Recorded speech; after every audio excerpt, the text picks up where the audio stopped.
Excuse me. I thought as long as I was walking this baby, I'd as lief dance him to sleep. My mother always used to say, Luciana, that's what she called me, though I was named Lucy Hannah. Luciana, you have to move to the tune life plays, but you can drag through life or dance. It's up to you. And I'd always choose to dance. I had so much rhythm in me. Oh, I couldn't sing, not much voice, but I could whistle, and I did so whenever I had the chance, even though Mother would never permit it while I was around her. Whistling girls and crowing hens always come to a bad end, she said. Mother claimed, though, that I had a musical laugh. Even that got me into trouble on occasion. I was apt to think of something funny at the wrong time, and it took more than one strong look to calm me down. Well, little feller, I guess you've given up and gone to sleep.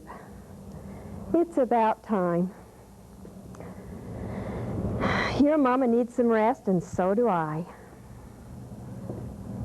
He's only a few days old, but he's doing fine. A healthy boy. Belle named him Charles Love after his father. It is only fitting. He's as purty and sweet as his father was as my baby. Belle's lying down in the other room. I just came over here today to help out a little so she could get some rest. The other three kiddies are with Nancy and James today. They are a handful for a woman without a husband to look after her. It's been 6 months now, but it seems like only a moment ago. Still hurts like a fresh burn. I guess time will sear it over, that's what they say. But it hurts like a bad scald, only on the heart. Belle vows that if someone had to go, it was better that it was Charles than James. But what is hard to know is why either of my sons should be the one. I've gone over it 1,000 times in my mind, trying to figure out another way. If only that bullet had been 1 inch to the right, or maybe if they'd have taken some more men with them, things wouldn't have turned out this way. Charles always said he would not live long, Belle claims. That's why he worked like 60 to provide a good home for her and the children. He left 3 and this one that Belle was carrying at the time. It's a miracle that he's here now and doing so fine. The Lord has blessed us in the midst of all our troubles. That always seems to be the way. Snowflake is a-growing, and we're doing well here. I wonder, though, if I'd have had the nerve to come if I'd have seen what lay ahead. But the Lord, in His wisdom, keeps that from us, don't He?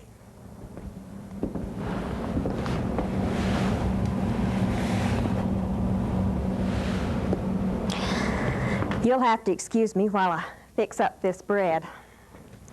There's always plenty to be done around here, that's for sure. And Belle, she can only do so much right now. There's always some mouths to feed. Belle's 4 and plenty over at my own house still.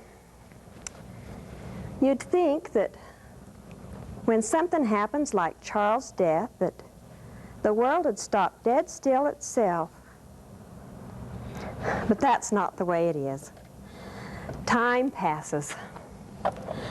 It seems to rush faster and faster as I get older. It wasn't that way when I was a girl. Then time dilly-dallied along with me.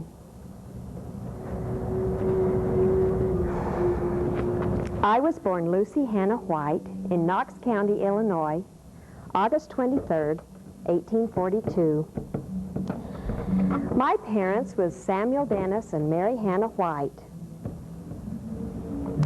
Both my mother and father were born in New York State, and both in the year 1818. My parents drove from place to place. They embraced the gospel of Jesus Christ of Latter-day Saints before I was born.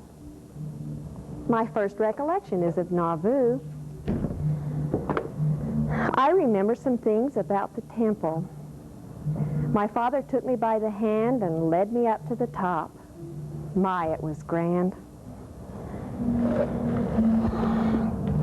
Mother took me to see the prophet Joseph after he was murdered. My parents was among the last to leave Nauvoo. On account of the sufferings, on account of my youth, I don't remember the sufferings. We crossed the plains in 1850. I was 8 years old on the plains. We had a very good trip. No deaths, though Father took the mountain fever. We ate our last provisions the morning of the day we got to the valley, the last day of August.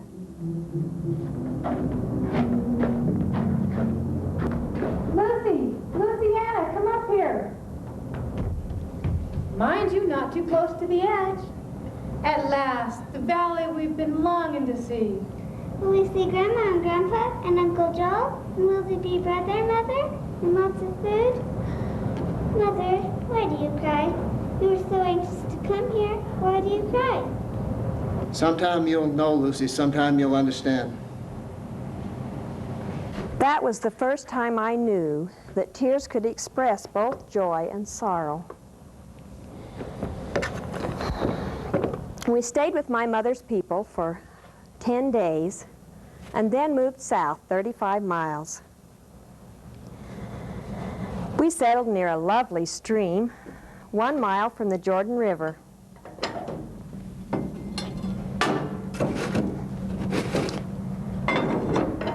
That place was called Lehigh.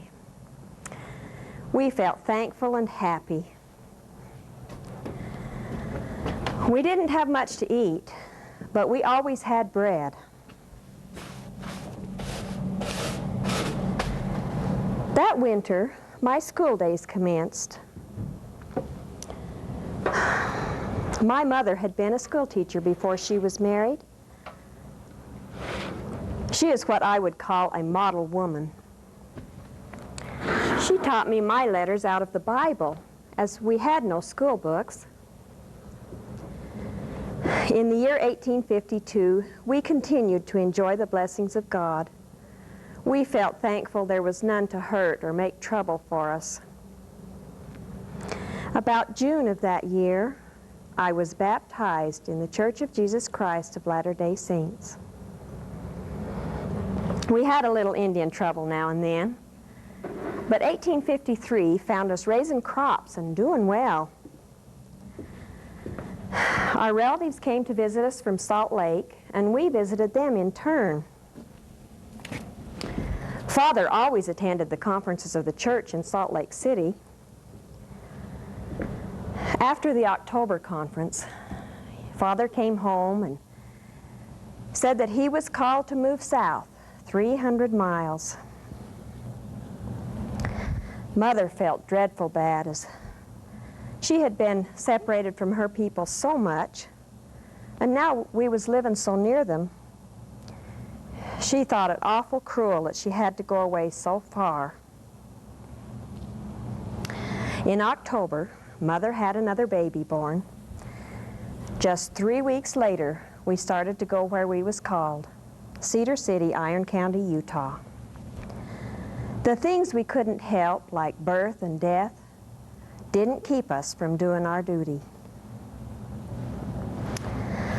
The people there in Cedar was mostly from the old country, and we was not used to them.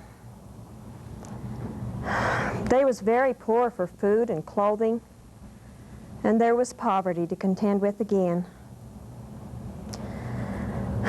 We longed for Lehigh, as the people there was so different, and we couldn't understand half of what they said. I was so homesick. But we was called to make the best of it. Mother had a saying, "If there's a remedy, find it, but what can't be cured must be endured."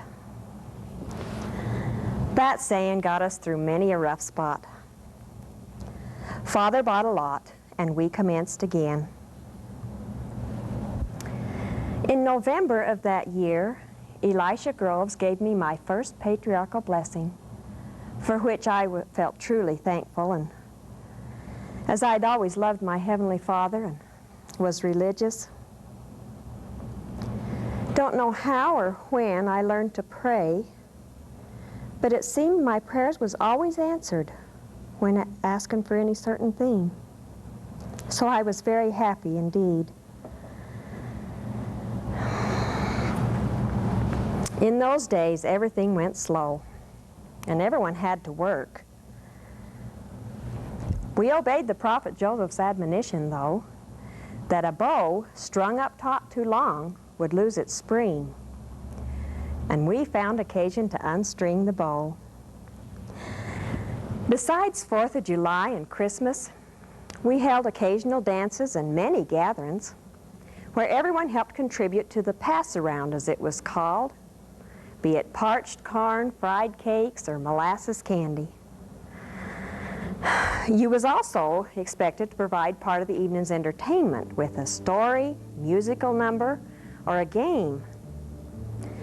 What amusements there was enjoyed by old and young alike.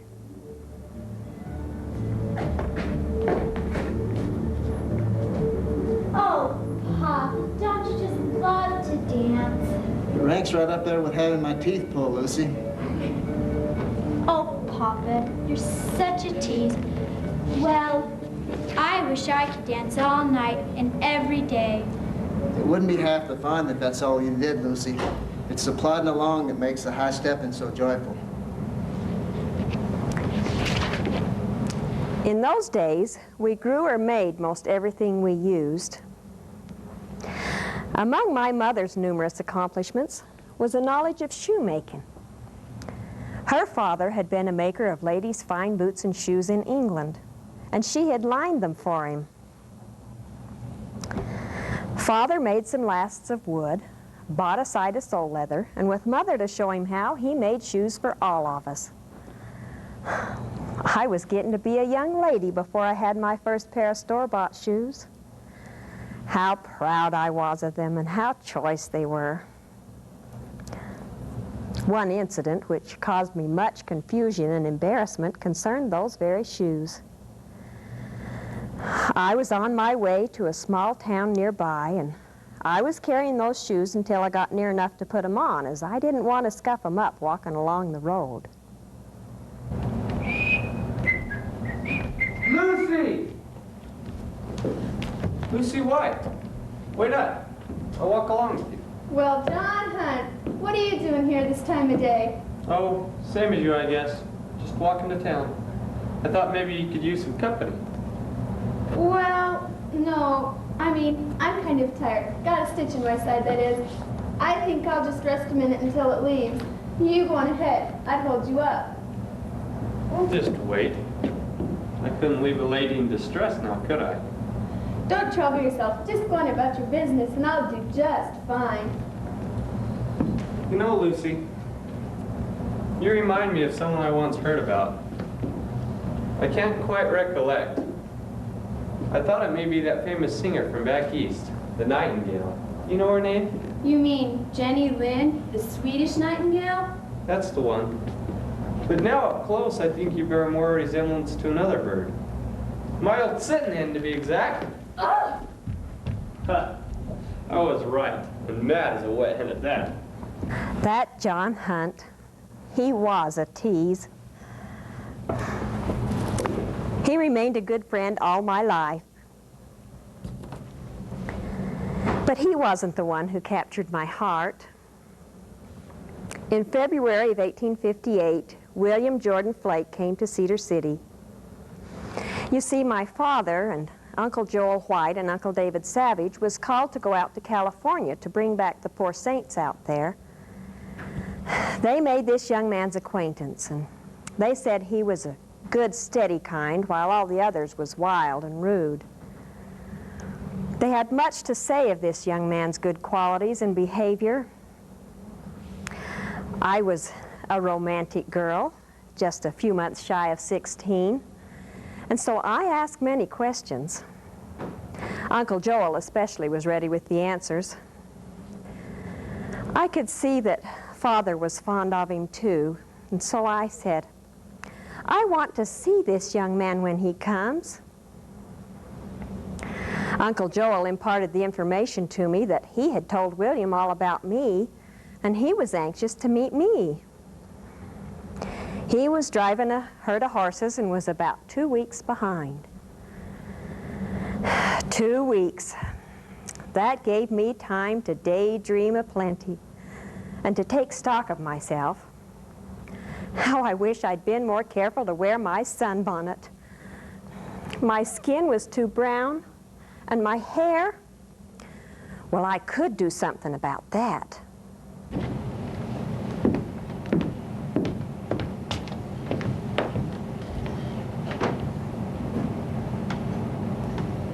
Mother, don't you think my hair would look better if it was waved a little around my face? You are just as nature made you. If you think you can improve on it, I suppose that's your privilege. Perhaps if I braided it in front, wet it, and left it a few days. Lucy Hannah White, what nonsense. You are as pretty as a flower already.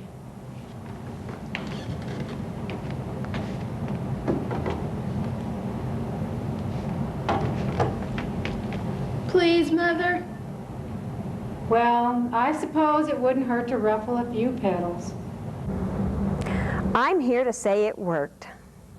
I kept my hair braided in tiny braids around my face each night, and in the morning my hair was more to my liking.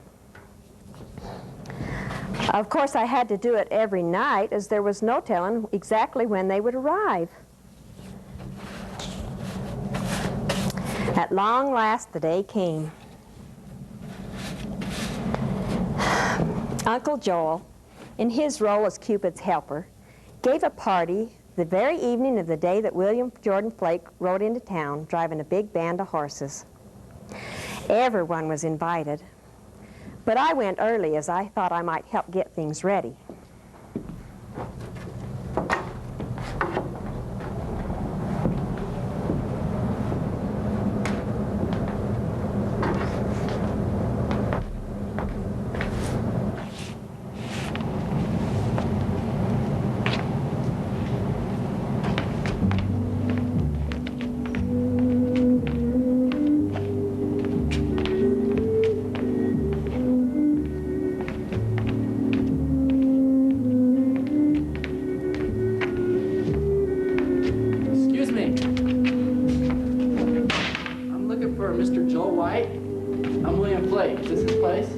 Yes, it is. Please come in.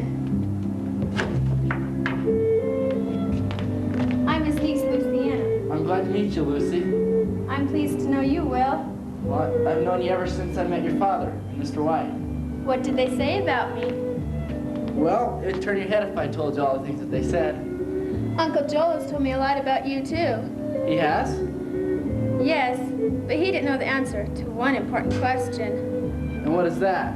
Will, do you like to dance? I will tell you somewhat of William. His father was James Madison Flake, his mother Agnes Love. He was born in North Carolina, 1839.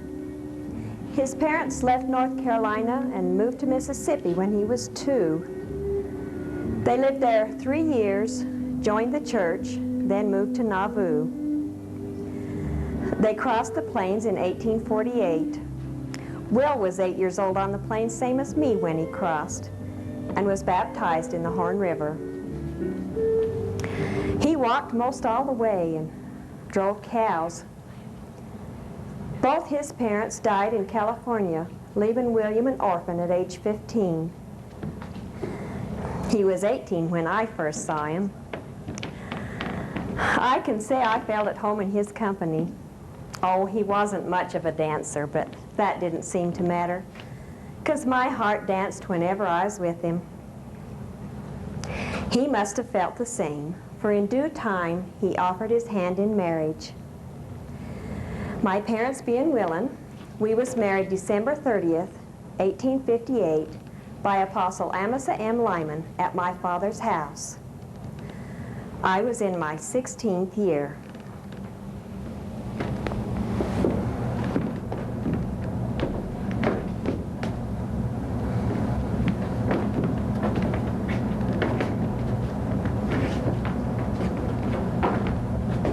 Now, William J., I have it in mind to give you some advice, which I hope you will take for your betterment. Since you have been bereft of parents in your youth and much accustomed to being on your own even at the old age of 19, I pray that you will take into account the tender years of your sweet bride, Lucy, and give her your honor and respect. My dear children, may your youth help you to fit your lives to one another and to the Lord. Yes, we was young, and we had very little to keep house with, but we was just as happy as could be. We loved each other, and we loved our home, and we felt very thankful. In the spring of 1859, we moved to Beaver in Utah.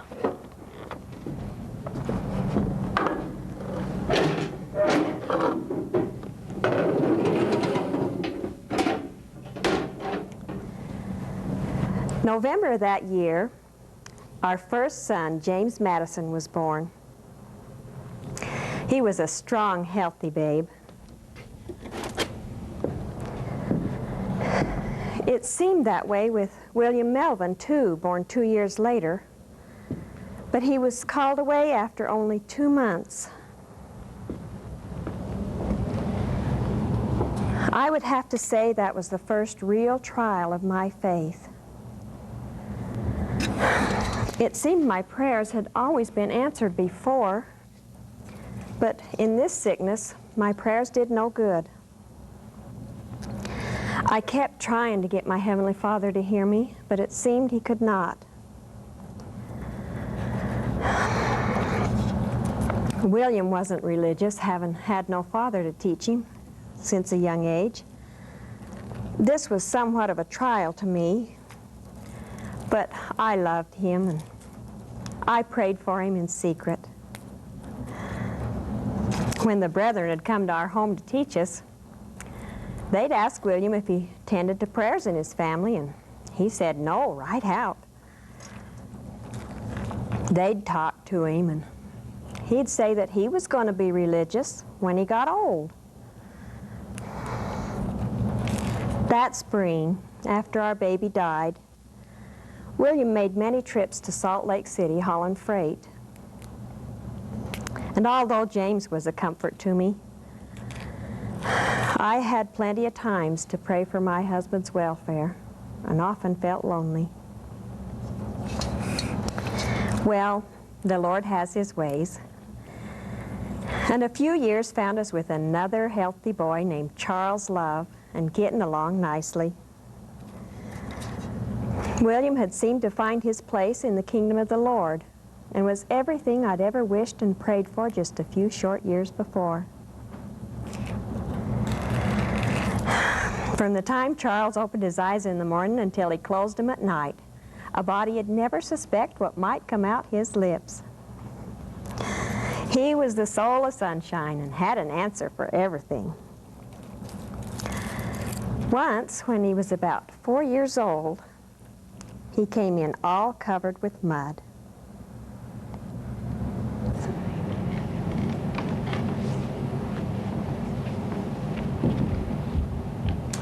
Land's a-living, Charles. Just look at you. Here's your grandmother and auntie all making you nice new pink shirts and clothes, and just look at you all covered with mud.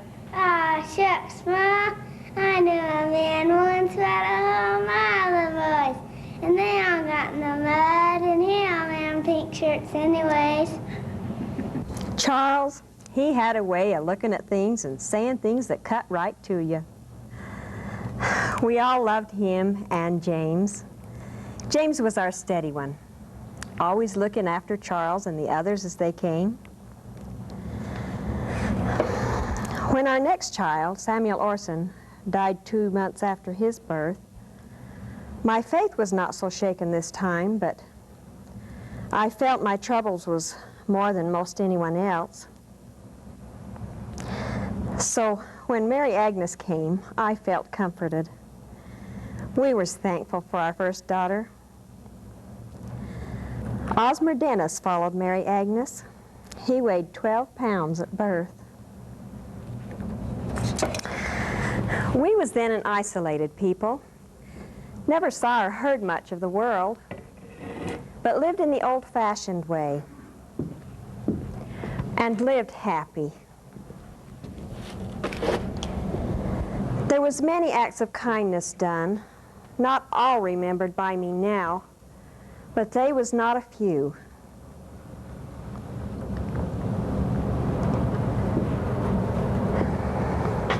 In the fall of 1868, William concluded to take another wife. Oh, I was willing. I had always been willing. I knew it was for his good and mine, and that the Lord had commanded it.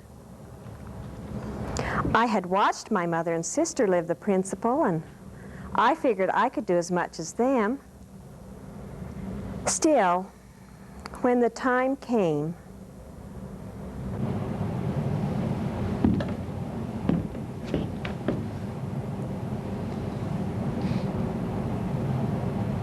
What is it, Will?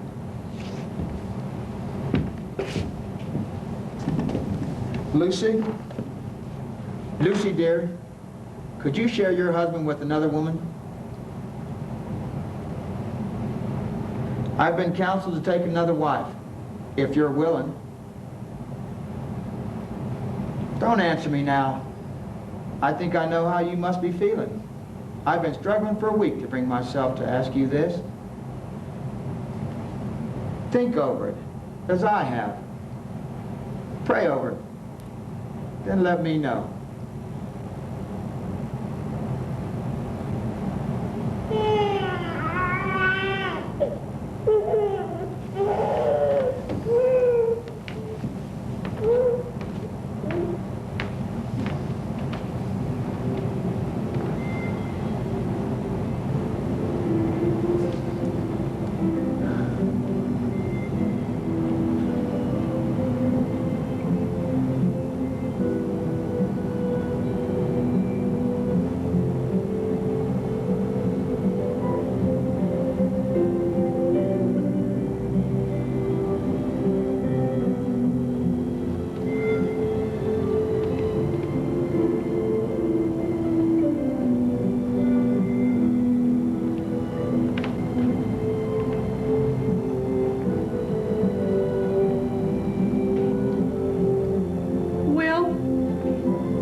What, Lucy? Will, you and I became one a long time ago. Nothing can change that. So who are we going to marry?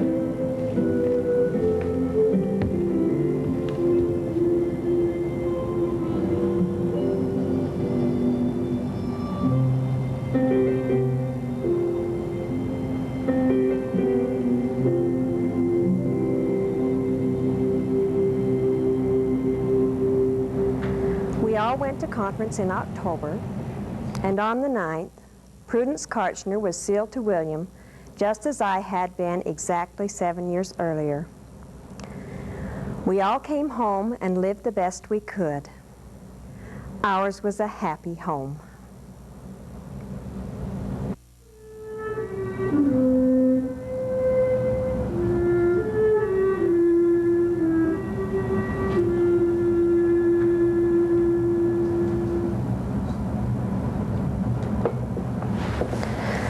Oh, dear me. I must have dozed off. Now, don't let me burn that bread, will you? No, it's all right.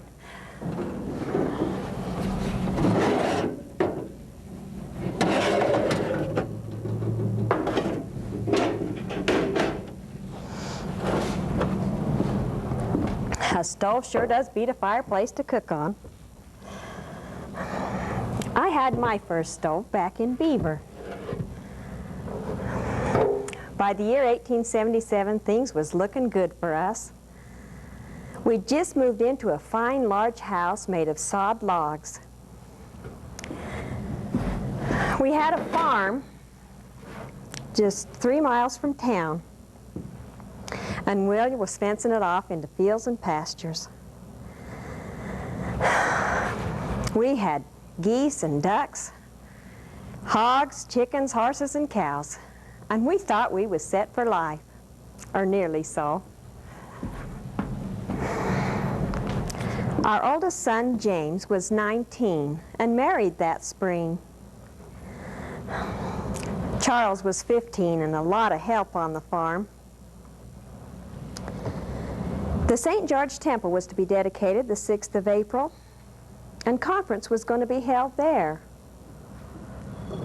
William took Prudence and went. I could not go as I was in a family way again. My little George, then 2 years old, was quite poorly, and someone needed to stay at home, so I had no chance to go. Besides, I didn't want to leave him. I'd lost another son, Wilfred Jordan, a few years earlier, and I feared for George. While he was gone, he got dreadful sick and came near dying. At that conference, William was called to go to Arizona. They gave us 6 months to get ready to go.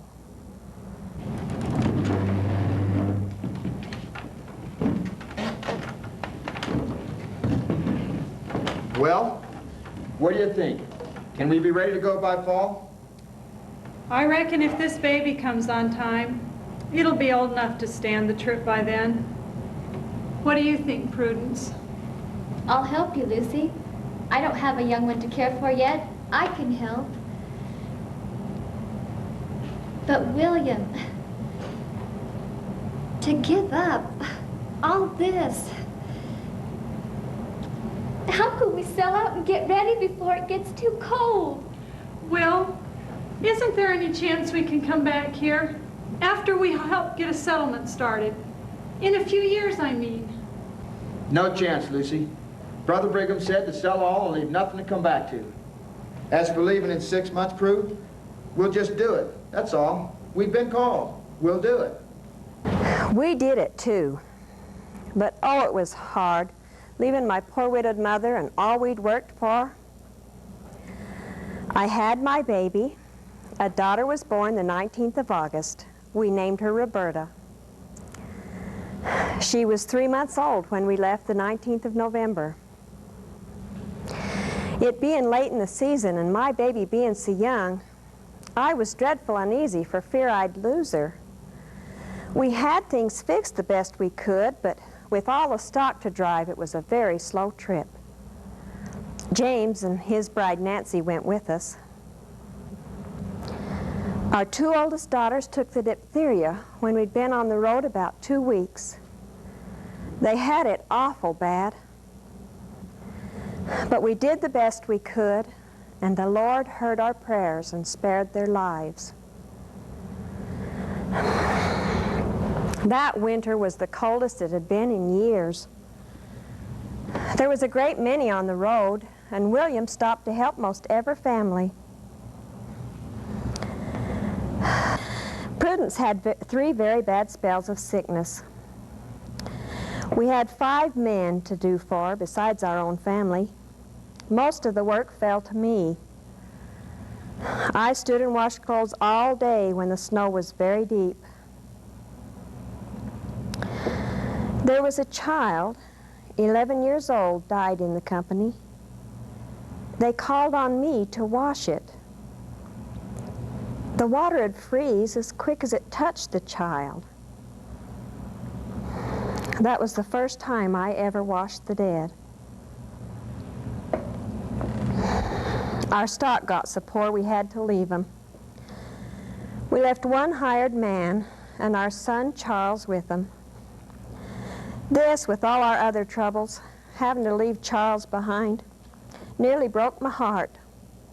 Him being only a boy and out in the wild, 100 miles from any habitation of any kind. On New Year's Day, the frost was so thick in the air we could hardly see the lead horses on our wagons. One day we traveled only 1 mile. William was afraid we'd all perish.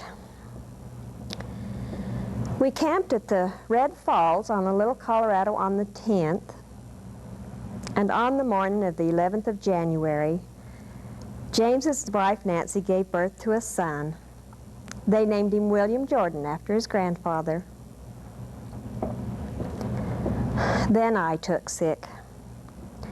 Because of all the hard work and the constant strain on my nerves of having to leave Charles behind and all,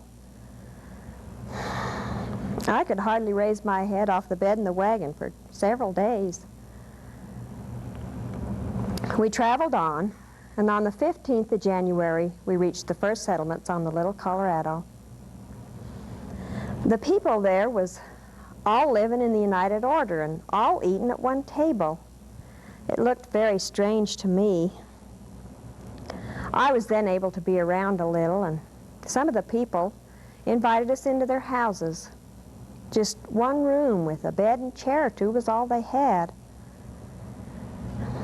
We stayed there 5 days, resting and waiting for the brethren to make up their minds where to go. We decided to go 20 miles further up the Little Colorado. There we concluded to put all we had in the United Order. I was so anxious over Charles that William went back to get him and our cattle. They got back to us in June. Charles was all right, and we were so thankful to see him. Then our little George took sick again. William was very discouraged with our circumstances.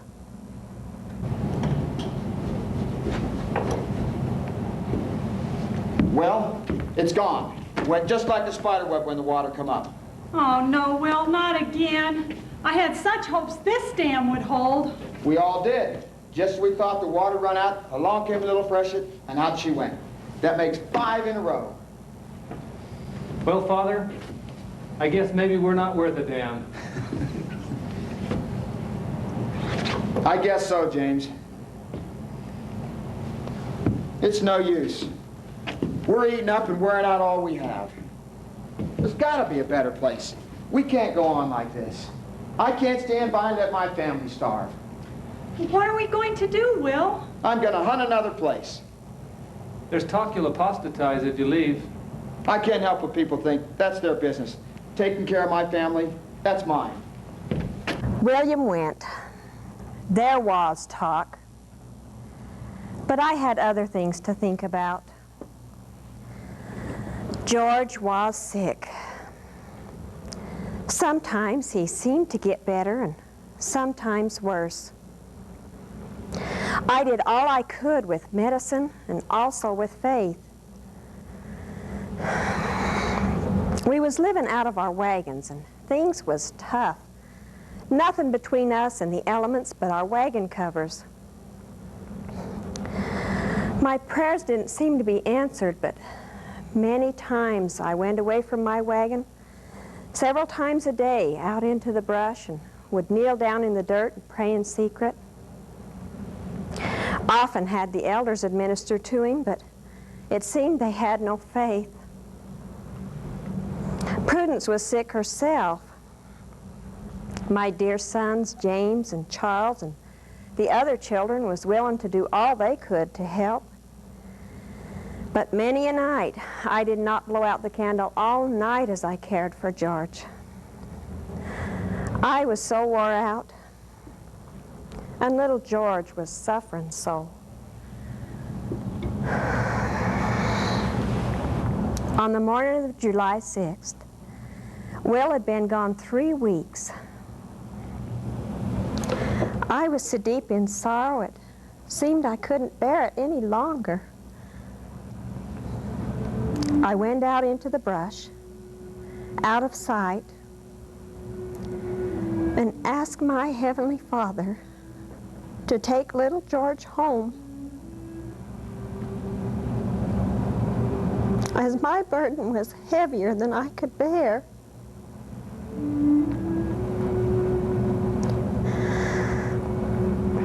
I went back to little George, and he breathed just a few times more and passed away so sweetly. My own hands made his clothes and dressed him. And then I found a mite of blue paint and painted his coffin.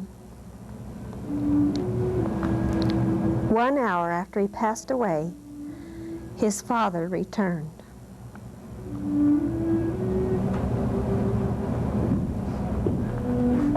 The children told me, "Oh, Lucy, I'm so sorry. I'm so sorry." Oh, Will, what are we going to do? We're leaving. We're going to a better place, Lucy. A good place. We're going to a better place. Will drew out of the United Order, and we left July the 19th and arrived on the Silver Creek July 21st. I was truly thankful when Will came. The next day, we took our little George to the nearest settlement, and there we buried our son. Will drew out of the United Order, and we left July 19th and arrived on the Silver Creek July 21st. We had to buy this place. It was a ranch owned by Mr. James Stinson. William was to pay $12,000, most of it in Utah-grade cattle, with 3 years to pay. Oh, we were so thankful for the nice clear water and for the hills all covered with green grass. Everything here looked like we was welcome. 3 other families came with us. Soon others came, and we had quite a camp. There was 3 adobe rooms on the ranch, all roofed, and we moved right in. It's a good thing, too, because we hadn't been here very long when it commenced to rain, and it rained 26 days before it stopped for good. There was a crop of corn on the ranch, and Will used it to feed all the people. William was working his head off. We all was. That's one thing that stays the same no matter where we are. I could tell, though, that he was still worried about what he'd done, leaving the United Order and going off on his own. In September, Will was obliged to go up to Utah to get more cattle to help pay off the debt. I was so homesick, he said I could go along to visit my family. We left James here to take care of things and took the rest of the children to help take care of the stock. Oh, it was a lovely trip this time. Just our own family and everything so pretty and green. Just outside of Brigham City, we met Apostle Erastus Snow. He wanted to know all about what we'd been doing and how things was going for the saints. William told him the whole story, how he'd left the United Order and gone off on his own, and he wanted to know if he'd done the right thing. And he told Brother Snow about a dream he'd had about meeting President Brigham Young shortly after he made the deal to buy the ranch.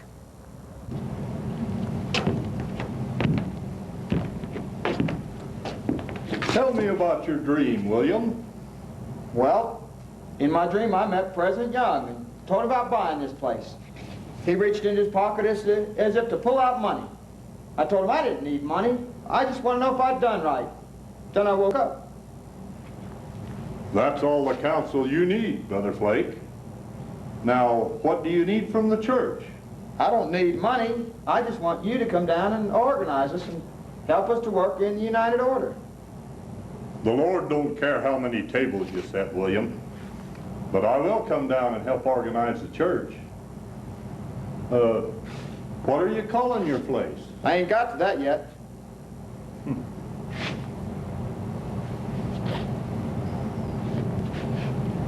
I've a mind to call the place Flake. Snowflake. How's that? Done. We got the cattle we needed, visited my family, and arrived home the day before Christmas. Found all well with James and also with Prudence. We found that more people had come in our absence, and there was a large settlement with quite a few log houses. Brother Snow came, had the place surveyed, named it Snowflake, and organized the church. Called John Hunt as bishop, William as counselor, along with John Karchner. We worked. How we worked. We fenced and cultivated, we planted and harvested.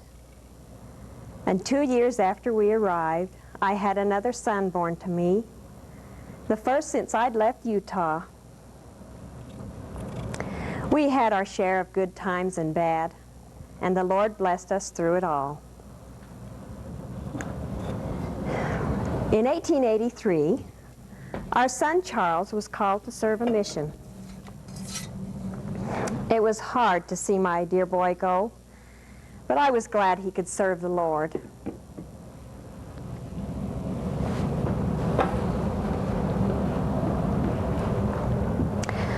September 15th, 1884, William J. Flake was arrested for polygamy. Marshal Donovan had sent word a few weeks earlier that he was coming, giving William a chance to leave the country as many others had done. But William wouldn't consider it, just as he'd never give up either of his wives. We waited for the marshal to come.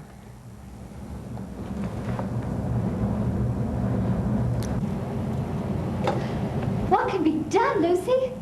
I don't know. William refuses to go into hiding, and he won't go down to Mexico. All we can do is wait. The man is Determined. stubborn as his favorite mule's more like it. When is the marshal due? Any time. He sent word ahead when he was coming 2 weeks ago. You know it was to give William time to cut out of here. You know he would never do that. I had hopes. I didn't know you'd come over, Prue. There was no need. I couldn't stay away, William. What are you going to do? Feed the man dinner. He just rode up. What do you think, Lucy? Can you fix us a bite? Well, I'll fix it. But you'll have to serve him yourself. I can't do it. Me either. The trial was held in Prescott. William pleaded guilty, was sentenced to 6 months in the Yuma Territorial Prison and fined $600. We was blessed in this trial like any other. Though it was hard for us, William was well treated in prison and shown great respect. In fact, he was so well fleshed when he got back that he couldn't fit into any of the pants he'd left. He had to borrow a pair of Osbers to go to Sunday meeting. Our son Charles returned and married Miss Christabel Hunt. Their first child was born a year later, July of 1886. 4 days later, my last and 13th child was born. We named her Melissa after my sister, but she didn't get to stay long in this world. Just 3 months old, so sweet and pure. But the Lord knows what's best. Our daughter Jane married. We did have a passel of grandkids running in and out the door. There was plenty at my table. It was a rare day there was just my own. Our son James was called on a mission in England. He left Nancy and 6 kids at home. It seemed I was always being asked to part with my dear children. He served well, and his family was blessed in his absence, and he returned home safe and sound after 3 years away.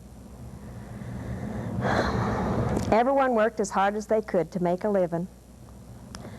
Charles was deputized to help keep law and order in our town. And that day, just last fall, I was working in the kitchen when he came in.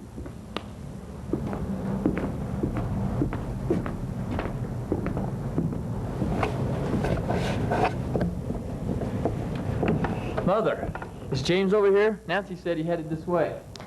Why, no, Charles, I haven't seen him. Why? I received this telegram. There's a fellow in town that's wanted for robbing a bank. I was going to ask James if he'd go with me. Here he is. What's going on? You have time to go with me to look this fellow up? Look at this. Well, I was planning on baking a piece of pie for Mother, but I guess that can wait. Oh, they're not done yet, but you can come back when you're through. Do you know who this is? Yes. Rode into town a day or 2 ago. Here, Nancy gave me your belt.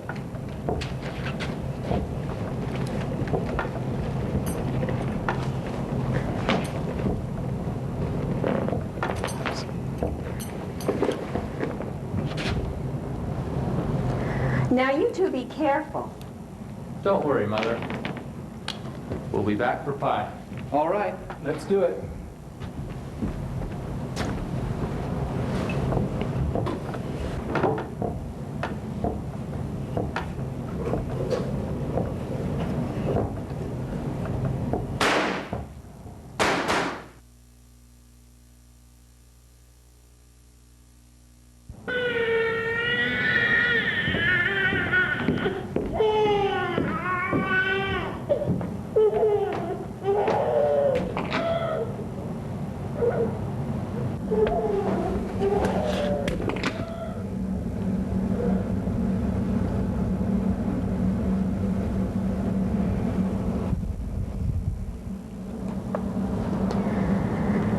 When James stepped up to the stranger and said, "I have authority to arrest you," the man stepped back and James caught his arms behind him. But the man pulled out his pistol and shot over his shoulder. He shot James in the left ear, filled his eye and cheek with powder, and then turned on Charles and shot 1 shot in the left side of his neck. As his bullet struck Charles, one from James's pistol struck him. Those that heard it said it sounded like 1 shot. Then James shot another bullet in him. He staggered as the first bullet hit him, and the other one struck him before he fell.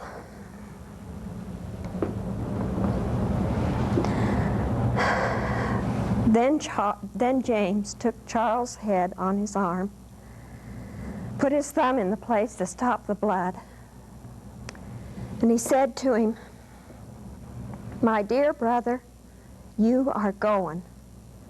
Have you anything to say?" James said that Charles opened his eyes and smiled so sweet, but never opened his lips. By then, people had come running up, and James sent to get the elders to administer to Charles, and then ran to get Belle. Belle! Belle, come quick! What's the matter, James? Oh, you've been hurt. Belle, never mind me. Charles has been shot. Charles? Oh, no, not Charles. They brought a door and carried him home on that.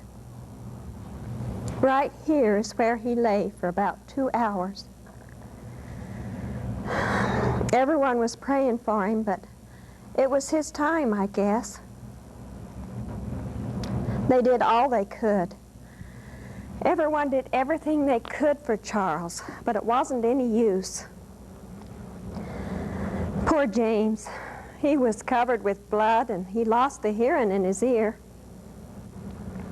A great many men said credit was due to James for his shooting, and some said it did not look possible with one eye full of powder to shoot as he did. But as I see it, he was assisted by a power from on high. James is very cool and has great nerve. The outlaw was 19 and had killed 7 men before his last offense when he'd robbed a bank. He could shoot with both hands, and he'd shot his own brother when he was only 13 years old.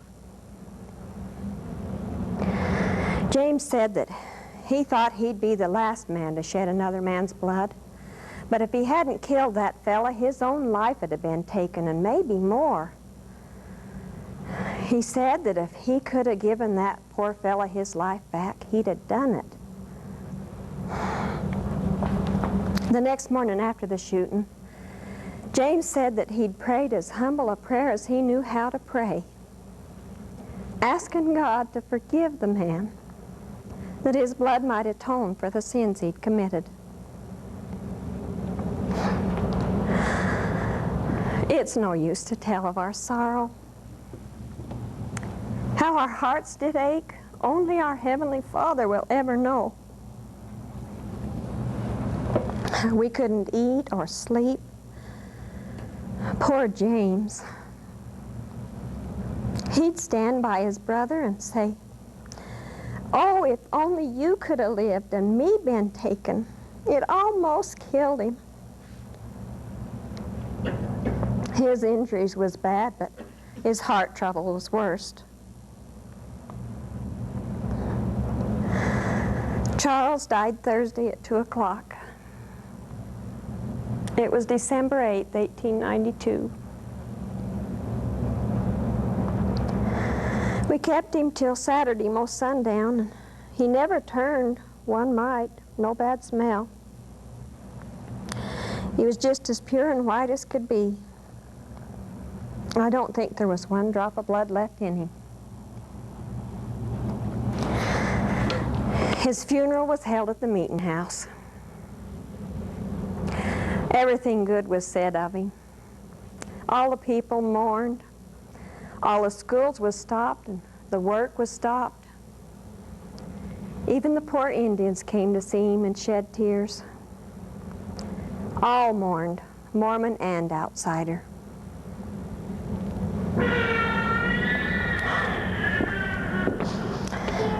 Oh, there. No need of going through it all again. You all know the rest. There's no going back, only in your mind, and that does no good. Except to give you courage to go forward, seeing as how the Lord stands ready to support us no matter what.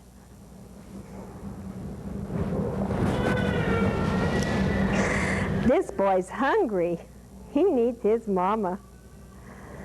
And then I'd best be getting on home. William's at my house today for dinner, and I expect there'll be more than a few to feed. Why, the way this boy's a-growing, it won't be long before he'll be running down the block and through my kitchen. And then, I think I just might make him a little pink shirt and teach him how to dance.